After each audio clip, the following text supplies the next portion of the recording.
May isang bagay tungkol sa attraction na maraming lalaki ang hindi maintindihan. Bakit kapag todo effort ka, ikaw ang laging naiiwan? Bakit kapag lagi kang available, ikaw ang nawawalan ng halaga? At bakit may mga lalaking halos walang ginagawa pero sila ang hindi makalimutan ng babae? Kung mapapansin mo, maraming lalaki ang naniniwala na para magustuhan sila ng babae, kailangan nilang maging sobrang mabait, sobrang accommodating, at laging handang ibigay ang gusto ng babae. Pero sa totoong buhay, kadalasan kabaliktaran ang nangyayari. May mga lalaking halos ibigay na ang buong mundo, pero hindi pa rin pinipili. Samantalang may mga lalaking may sariling buhay, sariling direksyon, sariling prinsipyo, at hindi madaling kontrolin.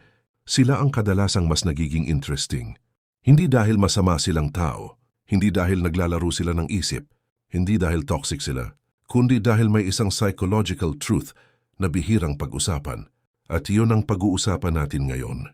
Bakit mas gusto ng maraming babae ang lalaking hindi nila kayang kontrolin? At paano ito konektado sa respeto, attraction, confidence at personal value? Pag-usapan natin.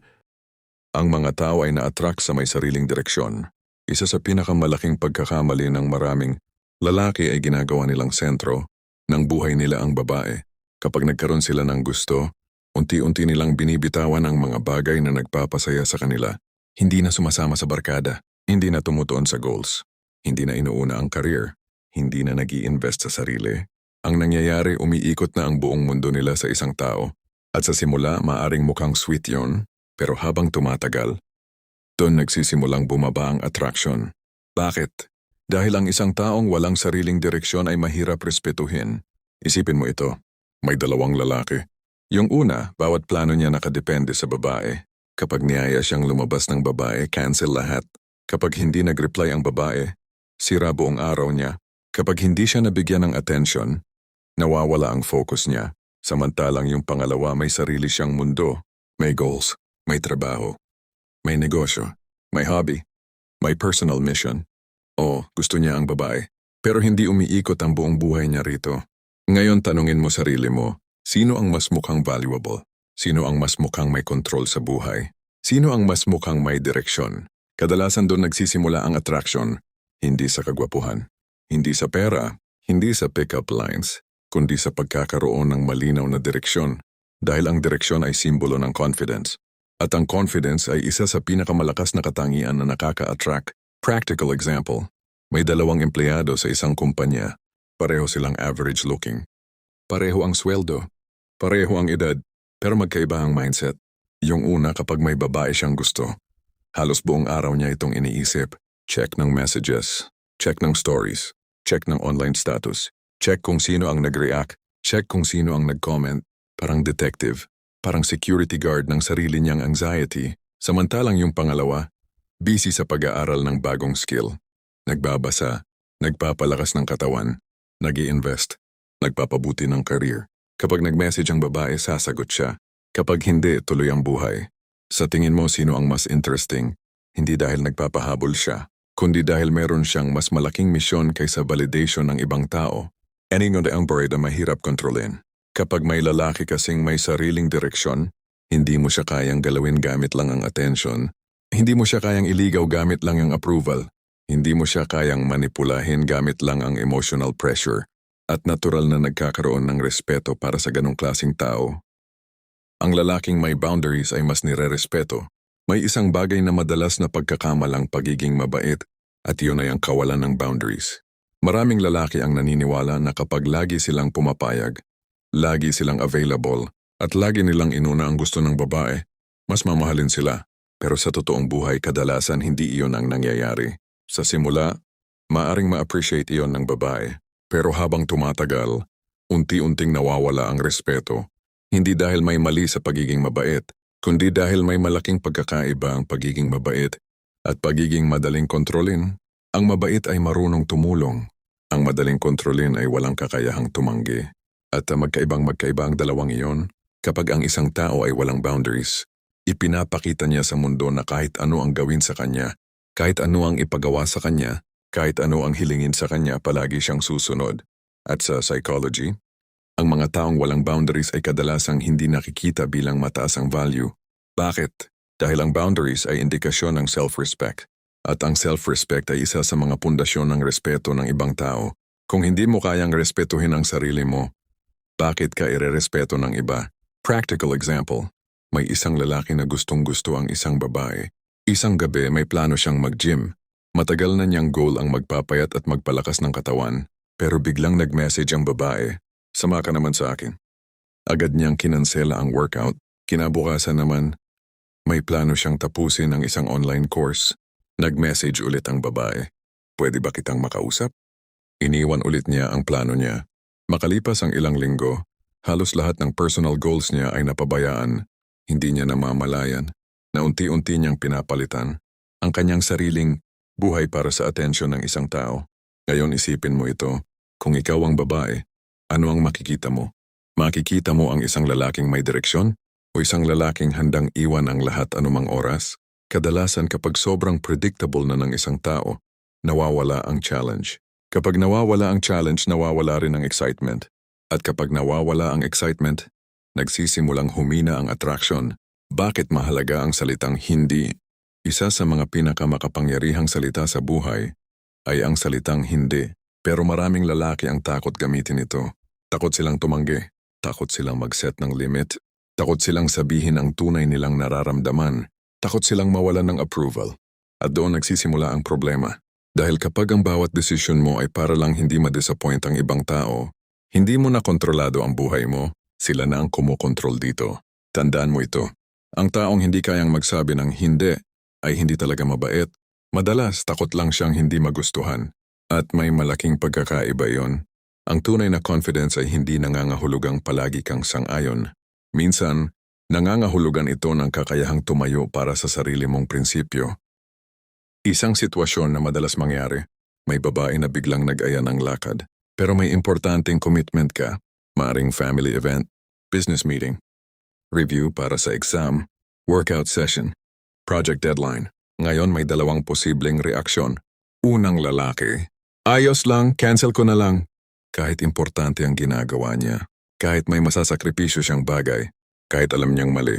Pangalawang lalaki, "Gusto kita makasama pero may commitment ako ngayon. Pwede tayo sa ibang araw." Pansinin mo ang pagkakaiba. Hindi siya naging bastos. Hindi siya naging mayabang. Hindi siya naging cold. Pero malinaw niyang ipinakita na may halaga rin ang oras niya. At kapag pinapakita mong may halaga ang oras mo, mas nagiging mahalaga ka rin sa paningin ng ibang tao. Deep inside. Isa sa mga dahilan kung bakit na-attract ang mga tao sa mahirap kontrolin ay dahil ipinapakita nito na meron silang standards. At ang standards ay indikasyon ng value. Isipin mo ang isang luxury watch. Mahal ito hindi dahil gusto nitong magustuhan ng lahat. Mahal ito dahil may standards ito. Hindi ito available para sa lahat. Hindi ito madaling makuha. Hindi ito basta-basta ibinibigay. Ganon din sa tao. Kapag ang oras mo, atensyon mo, enerhiya mo, at emosyon mo ay available sa lahat anumang oras, bumababa ang perceived value mo. Pero kapag marunong kang pumili kung saan mo ilalaan ang mga iyon, mas tumataas ang respeto ng mga tao sa iyo. Hindi ito laro.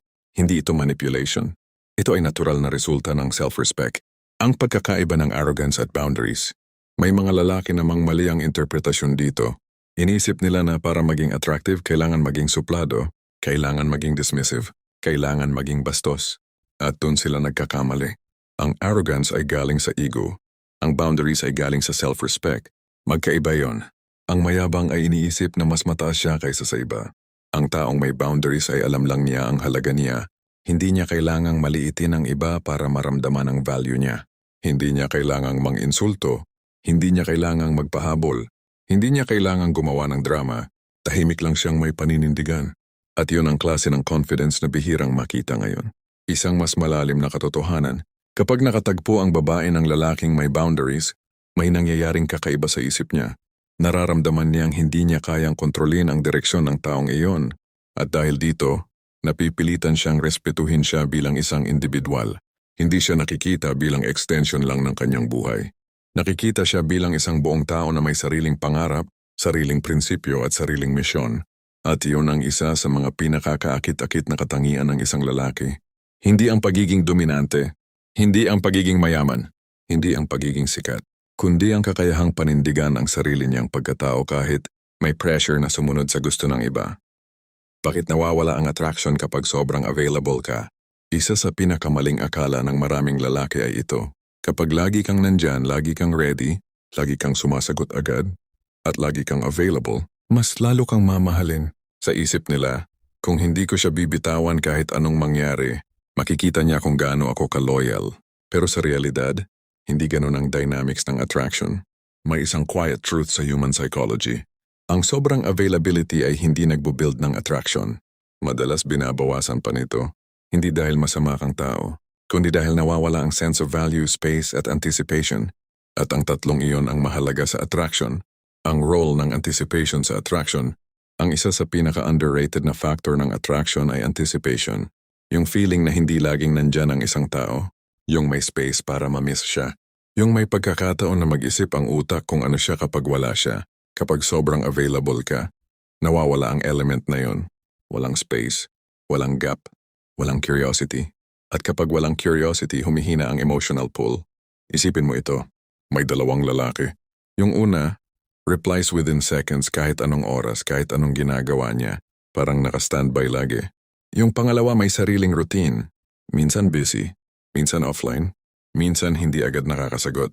Pero hindi dahil nang i-ignore, kundi dahil may buhay siyang hindi umiikot sa phone. Sino ang mas nagiging interesting sa long term? Kadalasan yung pangalawa, dahil ang utak ng tao ay mas na-attract sa something na hindi fully accessible. Kung nakuha mo yung point ng usapan natin ngayon, isa lang talaga yung pinaka-core nito. Hindi tungkol sa paglalaro ng babae. Hindi tungkol sa pagiging cold o manipulative. Hindi rin tungkol sa pag-iwas sa pagmamahal. Ang tunay na usapan dito ay kung paano ka bumubuo ng sarili mong identity na hindi umiikot sa validation ng ibang tao. Kapag may sariling direksyon ka, may respeto. Kapag may boundaries ka, tumataas ang value mo. Kapag hindi ka sobrang available, bumabalik ang curiosity at interest. At kapag emotionally independent ka, mas nagiging stable lahat ng relationships mo. Dito nagiging malinaw yung isang bagay. Ang lalaking mahirap kontrolin ay hindi yung nananadya, kundi yung lalaking hindi nawawala ang sarili kahit sino pa ang kausap niya. Ngayon kung may nakuha kang value sa video na ito, gawin mo yung simpleng step na makakatulong hindi lang sa content na to, kundi sa mindset mo moving forward. Mag-comment ka ng isang realization mo habang pinapakinggan mo ito. Ano yung pinaka-tumatak sa'yo? Dahil minsan kapag sinusulat mo o sinasabi mo yung naiintindihan mo, mas lalo siyang nagiging totoo sa'yo. At kung gusto mo pa ng mas deep na content tungkol sa mindset, psychology ng attraction, stoicism, at real-life self-improvement na hindi soft at hindi sugar-coated, subscribe ka na rin sa channel. Hindi ito tungkol sa pagiging perfect, tungkol ito sa pagiging aware, grounded at controlled sa sarili mong buhay. Kung gusto mo, next video natin pwede natin i-breakdown yung mga patterns ng lalaki na paulit-ulit na na-stuck sa nice guy cycle at kung paano nila hindi namamalayan na sila mismo ang pumipigil sa attraction.